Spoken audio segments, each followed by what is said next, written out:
안녕하세요. 이유한입니다. 오늘은 허공을 넘어 마음이 있다라는 제목으로 강의해 드리겠습니다. 눈으로 우리가 무언가를 볼 수 있는 것은 이 허공이 존재하기 때문인데요. 우리는 평소에 이 허공을 의식하지 못하고 지냅니다. 그런데 만약 눈앞에 뭔가를 바싹 붙여 놓는다면 그 물건을 볼 수 없을 것입니다. 그래서 가시거리라는 것이 있는데요. 마음의 세계도 마찬가지입니다. 불교에서는 이 세계를 구성하는 것을 6가지 요소로 보고 있는데요. 지수, 화풍, 공, 식입니다. 이 중에 우리가 이 세계에 존재한다고 믿는 것은 아마도 지수, 화풍일 것입니다. 그런데 이 공하고 식이 뭐냐 하면은 여기서 공은 허공을 말하는데요. 이것이 반야신경에서 말하는 공과는 조금 많이 다른 의미입니다. 반야신경의 공은 깨달음의 세계를 표현한 말인데요. 실체가 없다는 것을 그렇게 공하다라고 표현하고 있습니다. 있다고 할 수가 없는 상태가 우리 존재의 진실이라는 것인데요. 실체가 없다 혹은 있다고 할 수 없다라는 것은 2가지로 설명할 수 있는데, 그것은 모든 것이 연기적으로 생겨나기 때문에 독립적으로 뭔가가 있다고 할 수 없다는 그런 의미도 되고요. 또 한 가지로는 아주 빠른 속도로 모든 것이 미세하게 변화하고 있기 때문에 그 한순간에 고정되어 있는 무언가가 있다고 할 수 없다는 이 2가지 의미로 생각할 수 있습니다. 그러니까 시간적으로도 공하고 공간적으로도 공하다는 의미죠. 그런데 이 허공이라는 것은 이런 존재의 진실은 공을 의미하는 것이 아니라 진짜 허공을 이야기하는 건데요. 우리는 평소에 허공을 의식하지 않지만 모든 곳에 허공은 존재하고 심지어 마음에도 허공이 존재합니다. 그래서 우리가 명상할 때도 이 허공과 같은 공간을 인식할 때 그 다음에 우리의 마음도 인식되기 시작합니다. 그 전에는 물질 세계에 온전히 존재하는 곳으로 착각하기 때문에 이 몸이 나라고 생각하면서 이 몸 안에 있는 나의 감정이 내 마음이라고 생각하면서 살게 됩니다. 몸을 만약에 나라고 생각할 때 우리의 인식은 뇌의 작용에 한정되게 되는데요. 이 뇌의 작용은 자기 자신을 보호하기 위해서 전력을 다합니다. 하지만 실제로는 우리가 생각을 할 때 안전한 것이 아니라 사랑을 하거나 자비를 베풀 때 더욱더 안전해지는 것이 진실입니다. 그러니까 우리 뇌의 작용은 상당 부분 착각이 되는데요. 특히 에고의 작용은 잠재의식의 작용인데 우리의 그 착각된 인식을 자기 자신의 입장에서 번뇌로 오염시켜서 무의식에 전달하는 작용을 합니다. 구체적으로 말씀을 드리면 누가 나에게 해를 입혔을 때 사실은 누가 나에게 해를 입힐 수가 없습니다. 그것을 번뇌로 무의식에 전달하는 것이 이 잠재의식의 에고의 작용인데요. 그런데 사실 우주의 비밀은 우리가 모두 하나로 연결되어 있기 때문에 누가 누구에게 해를 끼친다는 것은 나와 다른 사람을 분리해서 생각할 때만 가능한 생각입니다. 진짜 나를 해치는 것은 사실은 이 에고의식이 됩니다. 그렇다면 이런 의문이 들 것입니다. 그래도 정말로 나를 힘들게 하는 사람이 있지 않은가요? 물론 있습니다. 하지만 그 사람은 이미 이 우주 안에 나와 함께 존재하기 때문에 현상적인 그런 일이 있든 없든 이미 나에게 영향을 미치고 있었고, 만약 그가 나를 해한다면, 내가 그와 분리되어 있지 않다면 내가 그 행위를 얼마든지 멈추게 할 수도 있습니다. 우리가 그 행위를 멈추게 할 수 없는 것은 실은 내가 그와 분리되어 있다고 생각하기 때문입니다. 이것은 나에게 해로운 어떤 사람을 수용하라든가 포용하라는 의미랑은 굉장히 다릅니다. 오히려 적극적으로 단죄할 힘을 갖는 것을 의미합니다. 나의 에고가 그의 에고와 싸우고 있기 때문에 사실은 단죄가 되지 않습니다. 마치 나의 죄를 사하는 것처럼 내가 그와 분리되어 있지 않다면 그의 죄도 사할 수 있습니다. 이 뇌의 작용에 의한 감정은 진짜 마음이라고 할 수 없는데요. 그렇지만 몸을 나라고 알고 있는 상태에서는 이 감정을 마음이라고 여길 수밖에 없습니다. 이 세상의 환상이라고 하는 것은 이 뇌의 착각된 인식을 가리키는 말이 되는데요.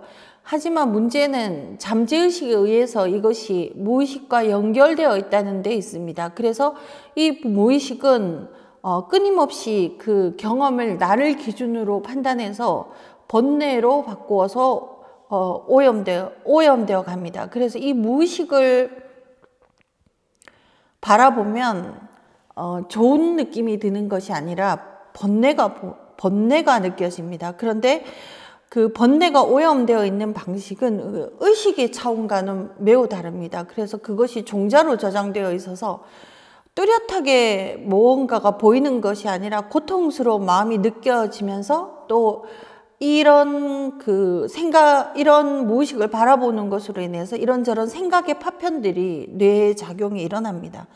이것은 명상을 하니까 현행하는 것인데 처음에는 이것들을 해독해낼 수가 없습니다. 그래서 우리가 위파사나 명상이 어려운 이유는 무의식이 의식과 같이 투명하지 않기 때문에 그것을 해독할 수 없어서 어려운 것입니다. 근데 깨달음을 얻은 혹은 수행을 많이 한 지혜로운 사람과 함께 이야기를 하거나 그 사람이 보면은 그것을 해독해낼 수가 있죠.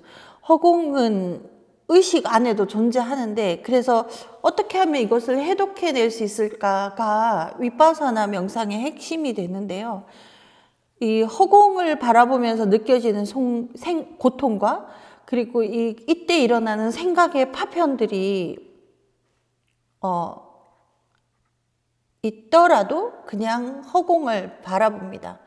이 허공이 무의식일까요? 하지만 무의식이 아닙니다. 그래서 이 무의식이 아니라는 것을 먼저 알아야 되는데요.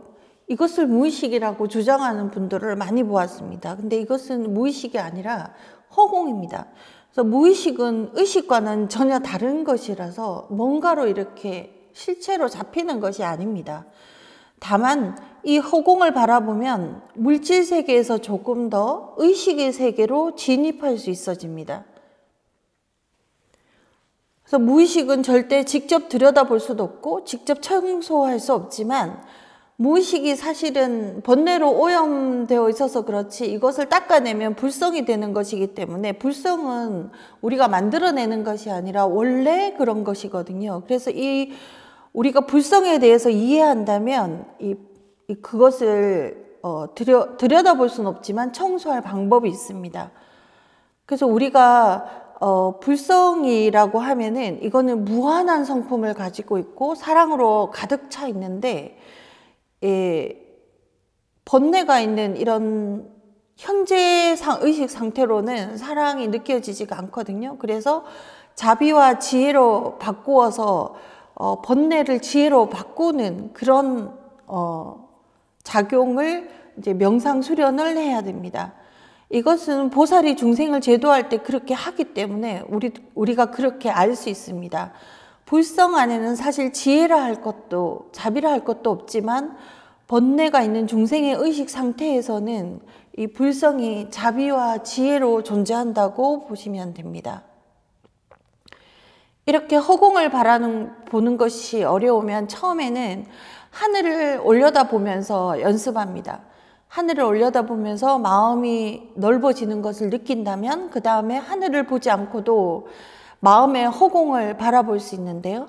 허공을 바라보면서 마음을 바라본다고 생각합니다. 이 생각은 상상하는 것인데요.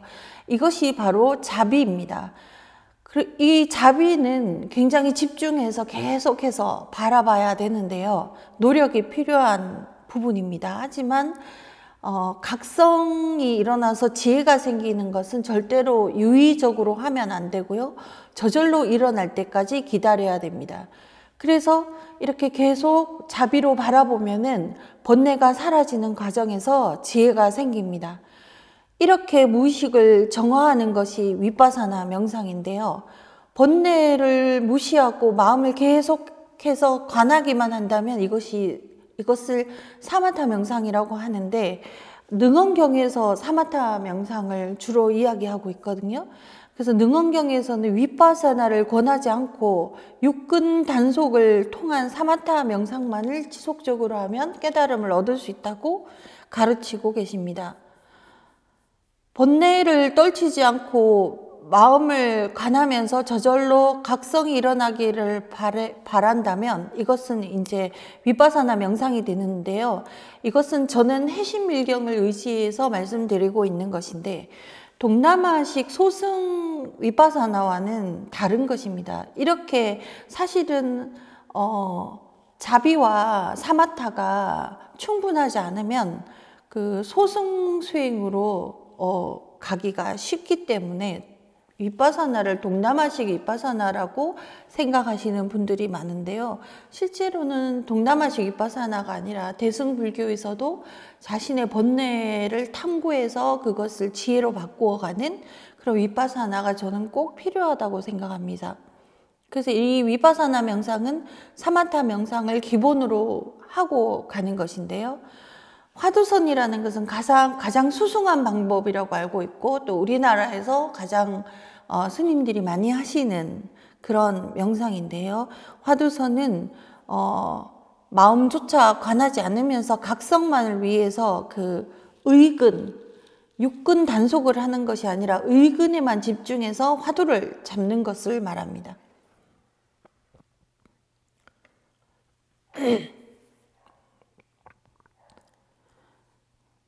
사마타 명상은 능언경이 가장 수승한 의지경전이 되는데 우리가 6가지 감각기관을 통해 세상을 경험하는 것이 삶이라고 한다면 이것을 모두 단속하면 결국 자기 마음을 경험하는 길만 남게 됩니다.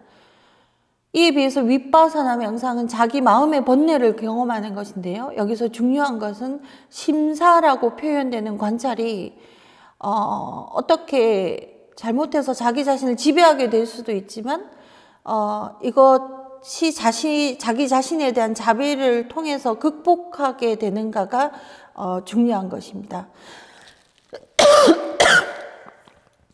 이것은 매우 지성적인 방법이 되기 때문에 메타인지가 많이 필요합니다. 화두선은 가장 지름길이라고 알려져 있는데 오직 하나의 목적만으로 자신을 몰아가는 방법입니다. 제가 생각할 때는 사마타 명상이나 위파사나 명상을 하더라도 언젠가는 화두선을 해야 하는 시점이 올 것이라고 생각됩니다. 만약 순서적으로 선택한다면 사마타 명상, 위파사나 명상, 화두선 이렇게 하면 좋을 것이라고 생각되지만 깨달음이 목적이 아니라면 화두선이나 사마타 명상만으로 가는 것은 잘 되지 않을 것이라고 생각됩니다. 위파사나 명상은 조금 돌아서 가는 길이라고 생각되기도 하지만 속세의 삶과 더불어서 할 수 있는 좋은 명상법이라고 여겨집니다. 크게 이렇게 3가지 명상법이 있는데 자기 자신에게 맞는 방법을 선택하면 됩니다. 깨달음은 자선이라는 경전에서 심주자연이라고 표현하고 있습니다. 번뇌가 사라지고 선정 상태가 되면 저절로 마음구슬이 떠오른다는 것이죠. 이것을 깨달음이라고 하는데 우리가 보통 각성이라고 하는 것의 정점입니다. 우리 마음은 스스로를 보지 않고 바깥 세상을 보면서 경험하는데 그 경험의 정점에서 자기 자신을 경험하는 것이 깨달음입니다. 그래서 이렇게 진정한 자기 자신을 구체적으로 만나는 것이 우리 명상의 목적이 되는 것입니다. 오늘은 여기까지 하겠습니다. 감사합니다.